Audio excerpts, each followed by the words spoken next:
আসসালামু আলাইকুম বন্ধুরা, কেমন আছেন সবাই? আশা করি অনেক ভালো আছেন। আজকে চলে এলাম আর একটা নতুন রেসিপি নিয়ে। আমি আজকে আপনাদেরকে দেখাবো কাঁচা কলা আর আলু দিয়ে রুই মাছের ঝোল। তো কিভাবে বানাবেন আজকে আমি সেটাই দেখাবো। তো চলুন শুরু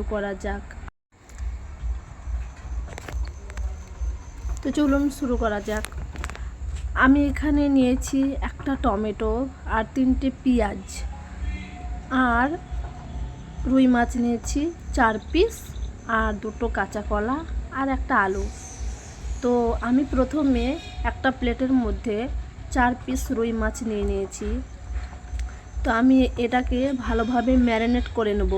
তার মধ্যে দিয়ে দেবো 1 চা চামচ লবণ আর 1 চা চামচ হলুদ গুঁড়ো দিয়ে আমি এটাকে ভালোভাবে ম্যারিনেট করে নেব।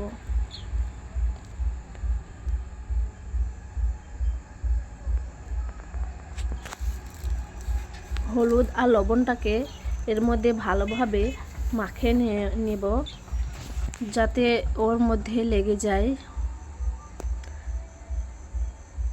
এরকমভাবে মাখিয়ে নিতে হবে, মাছের গায়ে ভালোভাবে লেগে যাবে এবং মশলাগুলো ঢুকে যাবে। যখন আমি রান্না করব তখন মাছটা দেখতেও ভালো লাগবে, খেতেও অনেক ভালো লাগবে।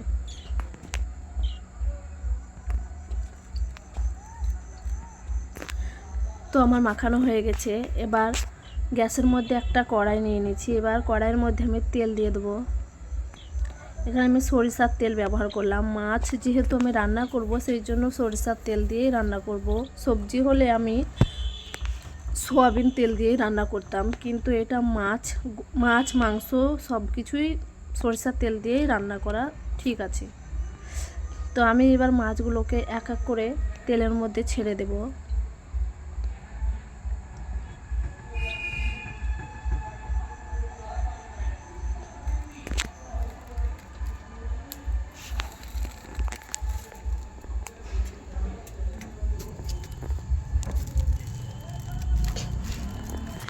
এবার মাছগুলোকে আমি উল্টে দেব। তেলটা ভালোভাবে গরম করতে হবে, তবেই মাছটা উল্টানো যাবে। আর তেল ভালো গরম না হলে পরে মাছটা কেটে যাবে। তো মাছের চামড়াটা কেটে গেলেও ভালো লাগবে না। আমি সেই জন্য আগে তেলটা ভালোভাবে গরম করে নিয়েছি, তারপরে আমি এটাকে উল্টে পাল্টে নেব।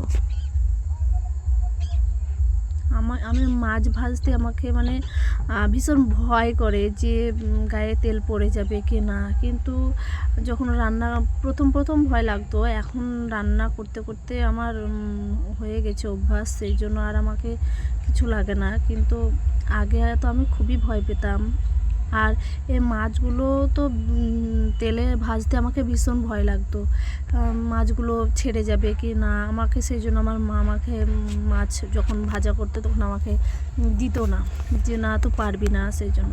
কিন্তু আমি যখন আমার বিয়ে হয়ে গেল তখন স্বামীর বাড়ি এসে আমি সব শিখে নিয়েছি। তো দেখতেই পাচ্ছেন। এবার আমি এক এক করে এগুলোকে তুলে নেব।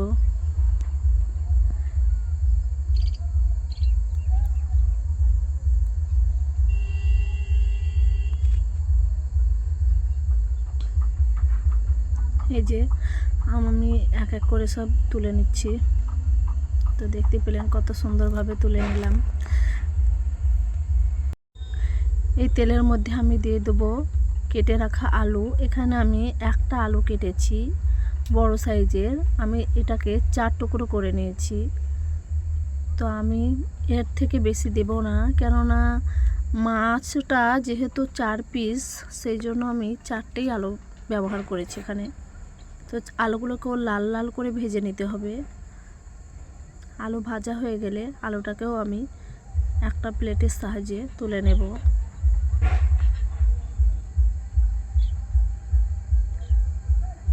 তো দেখতেই পাচ্ছেন আমার আলুটা ভাজা হয়ে গেছে। এবার আমি তুলে নেব।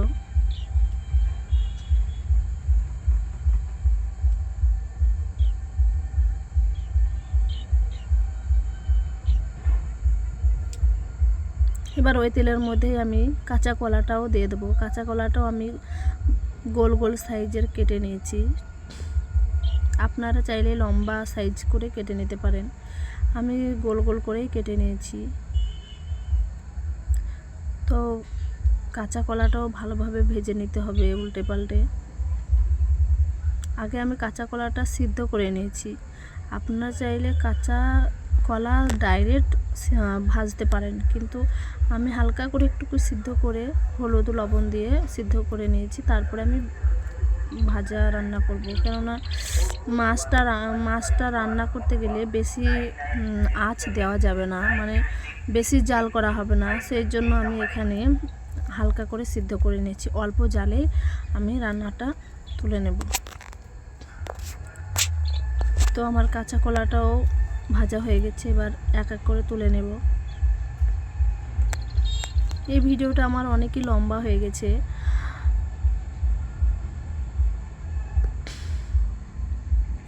লম্বাটা হচ্ছে কারণ এখানে অনেক কিছু উপকরণ দিচ্ছি, সেই জন্য। এবার ওই কড়াইয়ের মধ্যে দিয়ে দেবো 2টো তেজপাতা আর একটা শুকনো লঙ্কা দিয়ে, আর একটুকু দিয়ে দেবো কালো জিরে। কালো জিরে আমি সব তরকারিতেই দিই, আমাকে ভালো লাগে। তো এবার আমি এটাকে একটুকু হালকা করে নেড়ে চেড়ে নিলাম। এবার ওর মধ্যে আমি পেঁয়াজ কুচি দিয়ে দেবো। পেঁয়াজগুলোকে আমি লম্বা লম্বা সাইজ করেই কেটে নিয়েছি। আপনারা আপনাদের পছন্দ অনুযায়ী কাটবেন। পেঁয়াজ ম্যারিনেট করা হলো, তাই না? তো আমি এরকমভাবেই করে নিয়েছি। এবার ওর মধ্যে একটুকু লবণ দিয়ে দেবো, যাতে পেঁয়াজটা একটুকু নরম হয়ে যায়, তাড়াতাড়ি গলে যায়।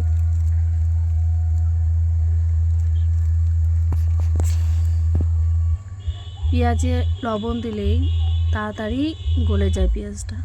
আর আঁচটা কিন্তু অল্প দিতে হবে, বেশি আঁচ দিলে পরে পেঁয়াজটা পুড়ে লেগে যাবে কড়াতে। তো পেঁয়াজটা আমার অনেকটাই গলে গেছে। এবার আমি এর মধ্যে মশলাগুলো অ্যাড করে দেবো। এখানে দিয়ে দেবো গুঁড়ো লঙ্কা 1 চা চামচ, আর দিয়ে দেবো কাশ্মীরের গুঁড়ো লঙ্কা 1/2 চা চামচ, আর 1 চা চামচ দিয়ে দেবো জিরের গুঁড়ো, আর 1 চা চামচ ধনে গুঁড়ো।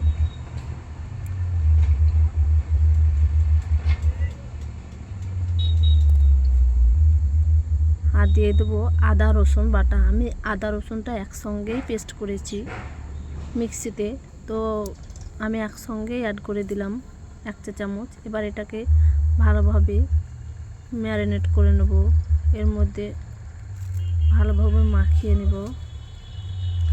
তো পেঁয়াজটার সঙ্গে ভালোভাবে মিশিয়ে নিতে হবে। আমাদের এখানে আওয়াজটা হচ্ছে এই কারণ যে এখন তো জানুয়ারি মাস, নতুন বছর, সেই জন্য সব পিকনিক করতে যাচ্ছে, আর এদিকে সব গান টান বাজছে। তারপরে আমাদের সব পাশে সব বাড়ি হচ্ছে, সেই জন্য সব আওয়াজটা আসছে। এবার আমার মশলাটা হয়ে গেল পিসা। এবার আমি দিয়ে দেবো 2টো টমেটো আর পেঁয়াজটাকে আরও ভালোভাবে কষে নিতে হবে। আমি এবার একটু ঢাকনা চাপিয়ে দেবো, যাতে 5 মিনিট ভালোভাবে কষে যায়। তো দেখতেই পাচ্ছেন ঢাকনা খুলে আমি দেখছি, তো অনেকটাই ভালো হয়ে গেছে কষানো।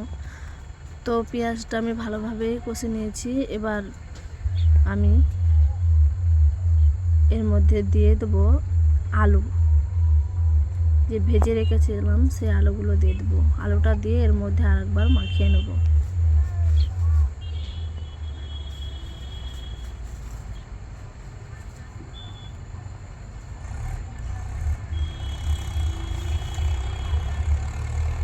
আমি প্রথমে জল দিয়ে তারপরে আমি আলু দেব না, আগে আমি আলুটা দিয়ে এর মধ্যে একটুকু মাখিয়ে নেব, ফ্লেভারটা ভালো আসবে।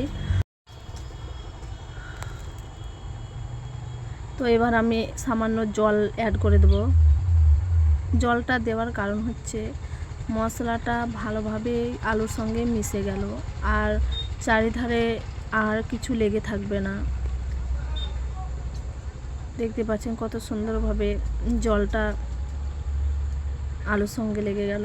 এবার আমি একটু ঢাকা চাপিয়ে দেবো, কারণ আলুটা আমি সেদ্ধ করে মানে ভাজা করিনি, ডাইরেক্ট করেছিলাম ভাজা, সেই জন্য হালকা একটুকু সিদ্ধ করে নিলাম আলুটা দিয়ে। এবার আমি এর মধ্যে কাঁচা কলা আর মাছটা দিয়ে দেবো। আর মাছ আর কাঁচা কলাটা দিয়ে আমি বেশিক্ষণ সিদ্ধ মানে করব না, 5-10 মিনিট চাপা দিয়ে আমি নামিয়ে নেব।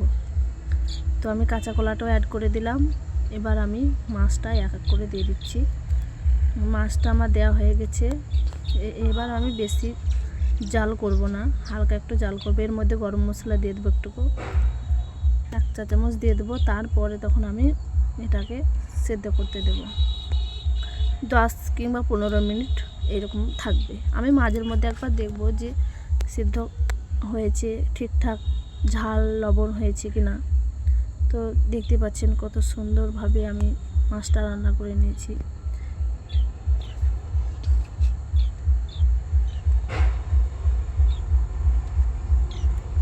আপনারা অবশ্যই এরকমভাবে একবার ট্রাই করে দেখবেন।